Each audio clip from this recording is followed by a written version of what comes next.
G'day everyone, it's SDS SuperCoach, providing SuperCoach content, boys. Sorry, I just had a sip of water. There we go. G'day everyone, it's SDS SuperCoach, providing SuperCoach content, boys. I'm here to present the round six review for my team as we head into round seven as well. It's a quick turnaround, so we got to be thinking pretty quickly on what we're going to do this week.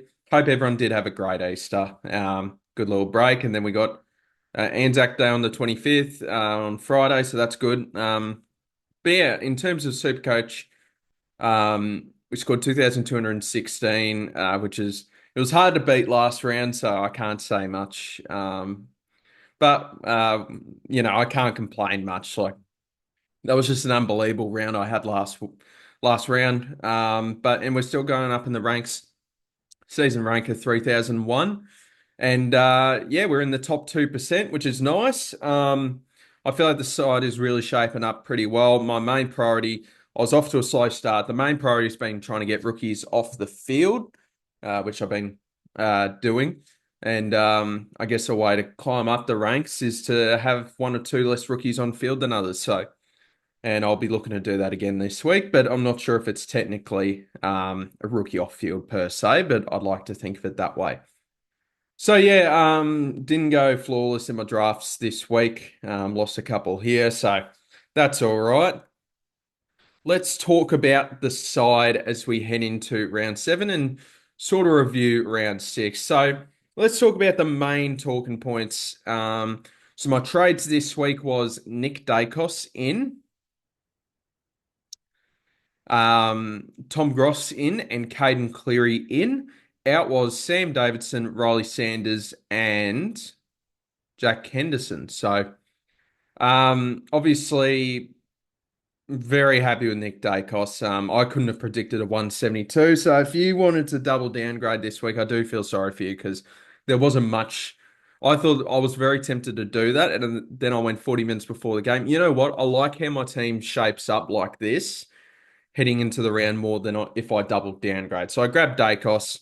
If you haven't got Nick Daicos, you probably need to get him in this week, or he's probably out of depth, out of your reach after this week. So, and you'll have to bet against him, which King Nick I wouldn't be betting against. So, yeah, very unlucky for non-owners for him to just score a 172.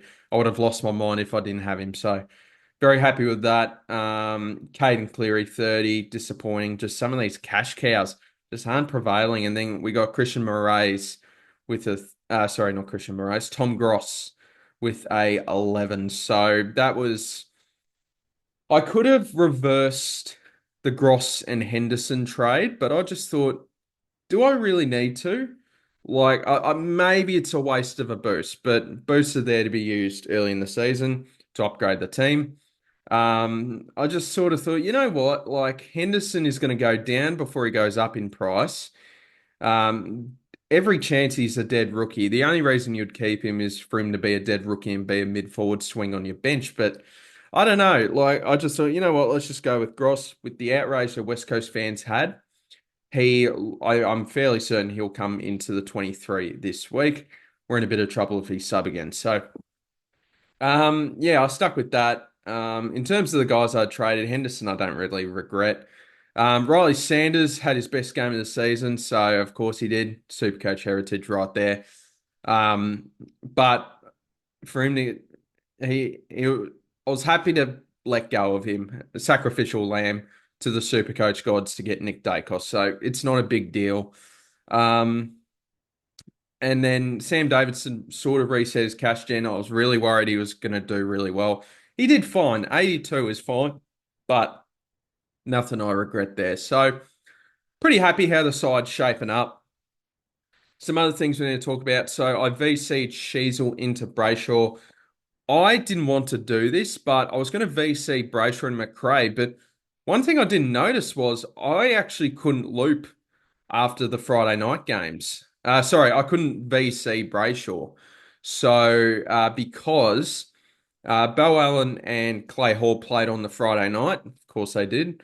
West Coast on Friday night, can't believe it. And Harry Boyd was the option, but TDK and Gawn would have been locked. So I actually didn't have a loop to use. So I had to VC someone, and I just can't believe it wasn't Nick Daicos. Easy to say, but yeah, could have VC'd Nick Daicos, but I went Harry Sheasel instead. I don't like VCing or seeing my players on debut because we know in this game that we call SuperCoach, usually our players on debut go bad. But luckily, so far for me this season, that hasn't been the case just yet, other than Bailey Dale. Um, yeah, so I went Sheasel just in case he played halfback or whatever. I saw Brayshaw as probably my best scoring player for the week, which is where I went, and he actually turned out to be my second highest scorer for the team. So I just underestimated Nick Daicos' ability to go nuts against the reigning premiers, but that's all right. What were some of the other main talking points? Good to see Matt Roberts bounce back as well with a 119 after having a little bit of doubts with what was going on with Riley Bice. Basically, Bice and Roberts sort of switched usage, and Roberts did well, so credit to him. Um, yeah, the very obvious one I'll get to in a sec. Choosing Reed over Pryor, it's an absolute lottery. I've got no idea who to field out of these two each week. It is tough to do. One will go bad, one will go good, but that's fine for cash generation. Let's talk about Luke Trainers too. So, all my players, I couldn't do anything about this. I couldn't get him off field because Pryor was locked, Bo Allen was locked, and yeah, I couldn't swing or do anything here. My my only hope, so he was actually originally my flex, but I just moved him into the back line just in case, for whatever reason, the sub didn't come on. And it was very much looking like that for most of the game until Uze decided, you know what, let's chuck him in 6 minutes before the game ends. That just hurts big time. So that sucks, but that's all right. Some other talking points here. I guess Ryan Marich versus Bailey Humphrey. I'm not gonna gloat or anything. I think Marich has won the battle, but if I could have brought in both, I would have brought in both. So I don't think Humphrey was the bad call, and I don't think choosing Humphrey over Marich was the bad call. I think Marich had the more sustainable role for Supercoach scoring, but Bailey Humphrey's the better player. That's how I viewed it, and I still view it that way. Just there was a winner at the end of the day, so I'll absolutely take having Marich. In terms of other stuff, good to see Gorn keep going strong since bringing him in at 577k, so that's great. The forward line is as solid as a rock. It's already complete, if you can't tell already. My forward line is already complete. Which I don't really like. I like having flexibility in each line if possible, so I don't miss out on other opportunities down the line. But can't do much about that. If there's anyone I urgently need, I'll just put them at flex. But yeah, that's cool. Having a finished forward line already. Ideally a finished ruck line, that'd be good. Yeah, it's just the midfield that needs a massive amount of attention here. And the back line these are the two lines I'll be prioritizing for the time being for upgrades. Every chance Connor Rozee gets defender status, so fingers crossed that happens and he can stay in that position. That'd be great. I think the side's trucking along pretty nicely. The forward line I'm fine with. The back line, I think Sheasel's been really disappointing this season. He's probably up there for my worst starting pick. So, friendly reminder, you don't have to get FOMO for a player above their value. So, just a lesson. I just got a bit of FOMO. I wanted to bet against Sheasel, but it was just not worth the risk. I think I would have gone Tom Stewart if I didn't go Sheasel, and that could have ended pretty badly. So, you don't have to overpay for players. I think we're learning that fairly quickly. Um, Dale hasn't been the result in that trade in that I would have liked, but it's all right paying like 5 514 528k for him. It hasn't isn't horrendous. But yeah, he hasn't had the output. He obviously had a really good second half. And I'll sort of explain this. He was pretty average in the first half. I think he was on like 26 or something like that at halftime. And then in the second half, he obviously smashed it. But the reasoning for his lack of scaling, he had 32 touches, but it was all just junk, really. It was all just when the game was over, getting disposals. You're obviously not going to be scaled as well compared in a close game. So that's probably the reason why. In terms of some other things that we need to talk about here, Riley Bice going strong, Levi Ashcroft going strong. Ideally, they're the last two rookies I have to upgrade.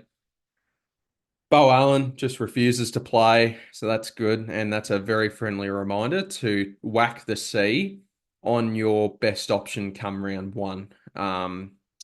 Because I wouldn't have had Bo Allen. I would have picked Patton instead, but ideally you would like to think he would have been moved off. And I don't know why I haven't moved off Bo Allen because I just keep hoping that he plays, considering in the preseason we heard how close he was to making his debut. Murray's very disappointing with how much he's struggling since trading him in for us super coaches. With the is it fair to say that Andrew McQualter has completely ruined my season? I think it's up there. I just can't get a good vibe on what he's doing each week. So that's also part of the reason why I kept Clay Hall. They're making so many changes each week. I don't expect as much this week during West Coast having their closest loss this season, but ideally Clay Hall can come back soon. What really, not many things I get pissed off in Supercoach. First time I was really pissed off was Elijah Hewitt, who I obviously traded out a couple of weeks ago after hearing that calf injury.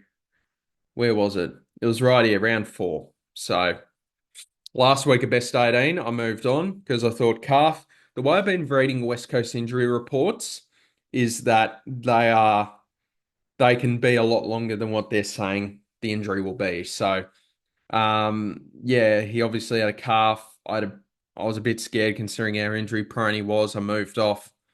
I saw a report during the week that he was going to miss this week. Then he gets named. -1 I'm fairly certain he was on like was 0 at half time. Then just had one of the most almighty second halves, and that was fuming. That really pissed me off. So is what it is. Whatever. And then Power Pepper, who I traded out after round one, being a good cash cow, so that hurts as well. Just being a little bit trigger happy with some of these rookies, making sure that the cash gen is secure, but sometimes you miss on a couple of good ones when you trade them out. So is what it is. Um, yeah, so hopefully Clay Hall can come back into the side relatively soon. Gross, hopefully not sub again.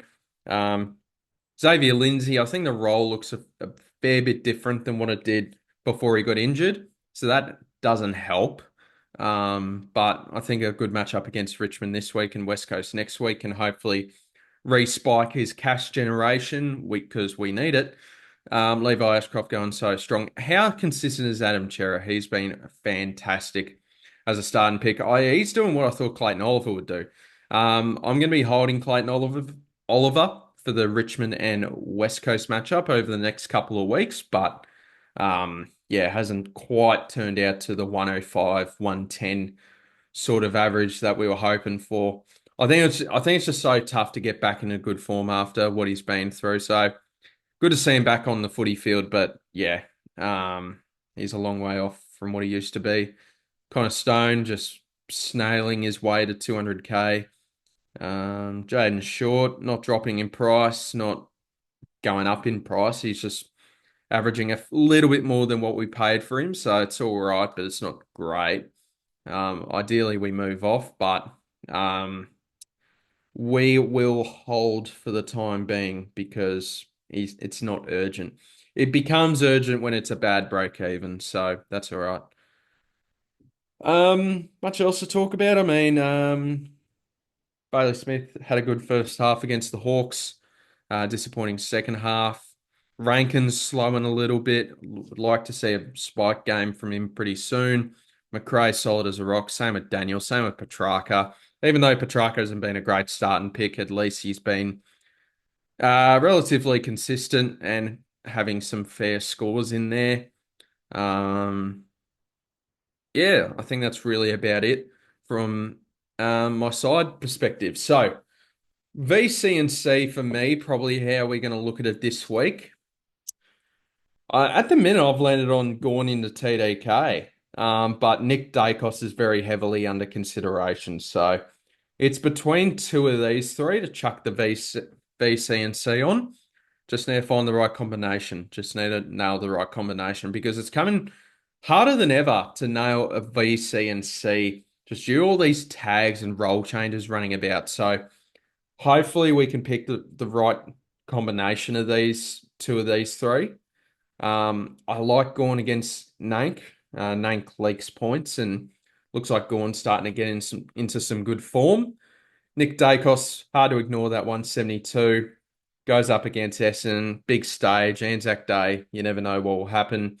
Then TDK against Reece Stanley. I feel like he could do a very good job against Reece Stanley. So I don't mind that. Let's talk trades here. Um, so realistically, the thing we want to keep doing is each week is to limit the amount of rookies on field. I don't think I can find a combination that can get me an upgrade this week, but I call it a little bit of a mild upgrade the way I'm looking at things because what if I trade Moraes, who's just not making money? What if I trade Bo Allen? That gets me 375k to get me Matt Carroll, who is the pick of the week for downgrade options this week at 99k. I've been speaking to a couple of the Carlton boys on DR's live stream on Sunday night, and who was it? It was Dazzler, Damon, and someone else I forgot about, but it does sound like the job security could be okay with Matt Carroll for the time being. The main problem would be Jordan, Lockie Cowan coming back. So I'd like to see Carlton's injury report this week, but I think it's the thing you have to do this week. And then that leaves me 276k, where I can probably move Sheasel in the midfield, short into the back line, and you grab my ex-girlfriend at R2 for bloody ages, which is Matt Flynn. This is this is what's really annoying me with McQualter. Comes back in and scores a 141. By the way, I think Essendon Essendon Rucks are good to target now. Obviously, it's unfortunate with Nick Bryan and Sam Draper. What's happened to them? Hoping a speedy recovery for them. But 42-year-old Todd Goldstein could be a good, interesting matchup for Rucks. I know TDK plays Essendon twice for the rest of the year, and I know that Max Gawn doesn't play them again, but that's all right. And Cherry comes up against Todd Goldstein in a few weeks, so that's a little scary. So it would be these trades, which you're getting rid of two guys that aren't making money in exchange for Flynn and Carroll, who are making money, ideally. A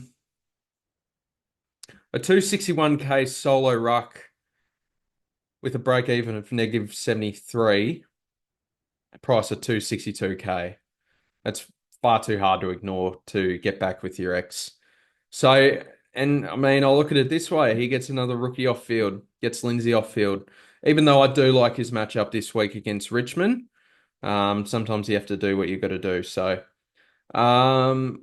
ideally, what I'd like to do, but I don't think I can do it, is to get these Essendon. I don't like the Collingwood matchup for either Essendon rookie. So I like Trainer against Melbourne, if not sub, which I don't think he will. I actually don't mind Matt Carroll's game against Geelong as well. So could I field Matt Carroll ahead of Zach Reid? It's a possibility. I could go like this because I really don't like this matchup for either Essendon defender. The only scary thing would be because knowing the way rookies are going, what if Matt Carroll is sub? And that means you're stuck. So, but you'd rather just bet against it because it's much more likely to not be sub than to be sub. So I'll see how the side is looking for Carlton in team selection this week. And in my mind, leaves me with one, two, three, four rookies on field. So that's just how I view it. I know maybe people will think that Flynn is a rookie, but he should average 85 in this role, as most ruckmen do. And Flynn's scoring history is through the roof to have on field. So I'm perfectly fine with having Flynn on field. He's got Lloyd Meek this week, who I think's a neutral matchup for rucks. He's got Max Gawn's tough, but I think he's conceding a lot more than he used to. And then he's got Nank, who concedes a lot. The main thing we need out of Flynn is just to even last just 2 weeks. 2 weeks of him staying in the team can result in about 100K cash generation. A score of 76 this coming week will result in a 66K price increase. And then, so yeah, look, like, yeah, he makes 100K in just 2 weeks if he just scores relatively mediocre. So it's like I'm happy to take that chance on. And this was part of I didn't want to get back to the Flynn R2 talk, but this was part of the thought process for me with starting Flynn at R2. All he had to do was just hold his spot. That's all he had to do. Just hold his spot. All these ruck, as we're literally seeing right now, all these rucks are going down in price. For Flynn to go up, you move on in round five, round six, you grab a cherry at 550K. You grab Ryan Marshall who keeps going down in price. You grab Gawn at 570. You grab anyone you like. So yeah, that's why I don't really regret going Flynn R2. Ideally, in a different world, he stays in the side and this transaction becomes a lot quicker. But it didn't. So I am perfectly content with, and if we get that opportunity next year, I'm doing it again. I don't really care. If I'm getting a solo ruck at 260K, then I'm happy to take that chance. But yeah, that's how I'll leave it. But yeah, so it's not ideal getting back with your ex in any situation, but yeah, I'm happy to go Flynn here. Because I don't see how there's not really anyone else I really want to trade out other than like a Moraes, a Bo Allen, maybe a Clay Hall, maybe a Trainer. I think Trainer could rejig that cash gen a little bit. So that's probably why I'll hold. And I don't mind the matchup against Melbourne. So you never know. You never know how it goes. I lose that flexibility in DPP with defensive mid without Bo Allen, but that's fine. Um, and yeah, so let me know what you guys think.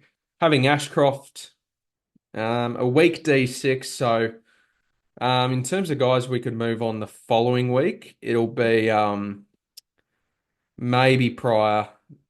See how Trainer goes. He might become urgent. Zach Reed potentially. Like the break even's starting to get a little close with these two if they pop in a poor score. Oh, did I get rid of all the?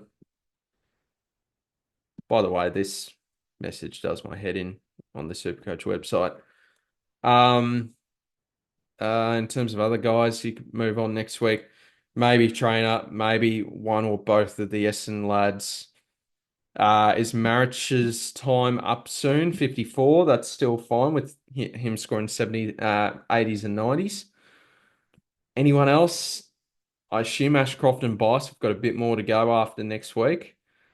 Obviously Flynn if he gets dropped, probably.